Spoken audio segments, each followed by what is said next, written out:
കുളിർത്ത് മനം മാട്ടി.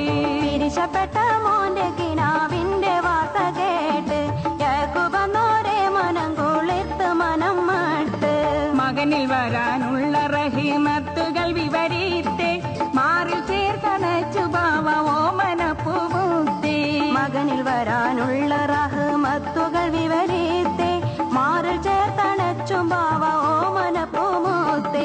പിരിച്ചപ്പെട്ട മോന്റെ കിനാവിന്റെ വാർത്ത കേട്ട് യാക്കൂബന്നോരെ മനം കുളിർത്ത് മനം മാട്ട്.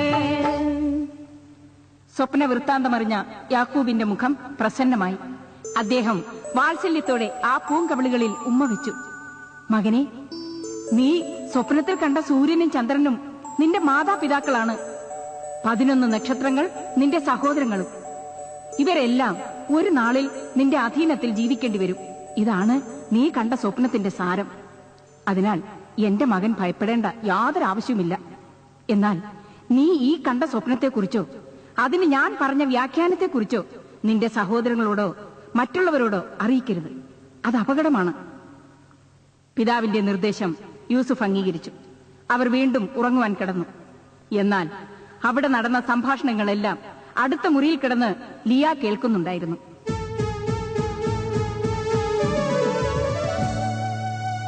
യൂസുഫിൻ കിനാവു തന്റെ താബീറുകൾ കേട്ട് ഉരുകി തന്റെ മനം കലങ്ങി അസദ് മുറ്റി മനസ്സിൽ.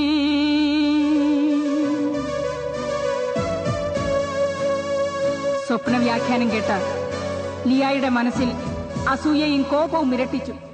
ആലോചിക്കും തോറും അവരുടെ മനസ്സിൽ പലവിധ ആശങ്കകൾ ഉയർന്നു. അസ്വസ്ഥമായ ചിന്തകളാൽ ലിയ ഒരു വിധത്തിൽ നേരം വെളുപ്പിച്ചു. പിറ്റേ ദിവസം പ്രഭാതമായി. ലിയ തന്റെ മൂത്ത പുത്രന്മാരായ റൂബിലിനെയും ഷമ്മൂവിനെയും യഹൂദായെയും അരികിൽ വിളിച്ചു. തലേ ദിവസം യൂസുഫ് കണ്ട സ്വപ്നത്തെക്കുറിച്ച് അതിന് പിതാവ് പറഞ്ഞ വ്യാഖ്യാനത്തെക്കുറിച്ചും വളരെ വിശദമായി പറഞ്ഞു കേൾപ്പിച്ചു. വിവരങ്ങൾ അറിഞ്ഞ റൂബിലിന്റെ മുഖം കോപത്താൽ ചുവന്നു തുടുത്തു. എന്ത്? നമ്മളെല്ലാം യൂസുഫിന്റെ അധീനത്തിൽ ജീവിക്കേണ്ടി വരുമെന്നോ? ഇല്ല, ഇത് കള്ളമാണ്, ചതിയാണ്. പിതാവിന്റെ സ്നേഹം അവനിൽ ഉണ്ടാകുവാൻ അവൻ മെനഞ്ഞെടുത്ത കള്ളക്കഥകളാണിത്. അവന്റെ വഞ്ചനയിൽ പിതാവ് അകപ്പെട്ടിരിക്കുന്നു. ഈ വിധം മുന്നോട്ട് പോയാൽ പിതാവിന് നമ്മളോട് യാതൊരു താല്പര്യവും ഇല്ലാതാകും.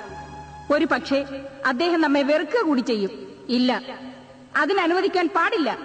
അവന്റെ ശല്യം എന്നേക്കുമായി നശിപ്പിച്ചേ പറ്റൂ. അടിമയായി നിർത്തുമെന്നുമാണ് അവന്റെ സ്വപ്നവിധിയിൽ പറയുന്നത്. അവനെ ഭൂമുഖത്ത് കണ്ടിടാതിരിക്കാൻ എന്തു വേണമെന്ന് ചൊല്ലുവീൻ. അടിമയായി നിർത്തുമെന്നുമാണ് അവന്റെ സ്വപ്നവിധിയിൽ പറയുന്നത്. അവനെ ഭൂമുഖത്ത് കണ്ടിടാതിരിക്കാൻ എന്ത് വേണമെന്ന് ചൊല്ലുവീൻ. പ്രതികാരദാഹികളായ അവർ തങ്ങളുടെ മറ്റു സഹോദരങ്ങളെ രഹസ്യമായി ഒരു സ്ഥലത്ത് വിളിച്ചുകൂട്ടി. യൂസുഫിനെ ഇല്ലായ്മ ചെയ്യേണ്ട മാർഗത്തെക്കുറിച്ച് ആലോചന തുടങ്ങി. പലരും പല മാർഗങ്ങളും മുന്നോട്ട് വെച്ചു. അവസാനം ഷമ്മൂൻ എന്ന സഹോദരൻ പറഞ്ഞു, യൂസുഫിന്റെ ശല്യം അവസാനിപ്പിക്കുവാൻ എനിക്ക് ഉചിതമെന്ന് തോന്നിയ ഒരു വഴി ഞാൻ പറയാം. കളിക്കുവാനെന്നും പറഞ്ഞ് നമുക്ക് യൂസുഫിനെ കാട്ടിലേക്ക് കൂട്ടിക്കൊണ്ടുപോകാം. അവിടെ വെച്ച് ആരും അറിയാതെ യൂസുഫിന്റെ കഥ കഴിക്കാം. ഇത് കേട്ട യഹൂദ പറഞ്ഞു, ഷമ്മൂൻ, പിതാവ് യൂസുഫിനെ നമ്മളോടൊപ്പം കാട്ടിലേക്ക് വിടുമെന്ന് നിനക്ക് തോന്നുന്നുണ്ടോ? അതിന് വഴിയുണ്ട്.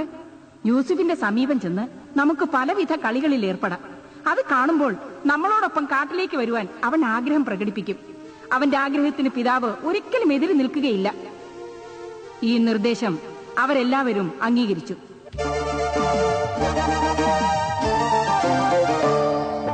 വനമകം കൊണ്ടുപോയി വന്യമൃഗത്തിൻ മുമ്പിലെറിഞ്ഞിടലാം. പേശിയുടെ ഷമ്മൂനപ്പഴുതിന്നൊരു വില്ലനുരത്തിടലാം.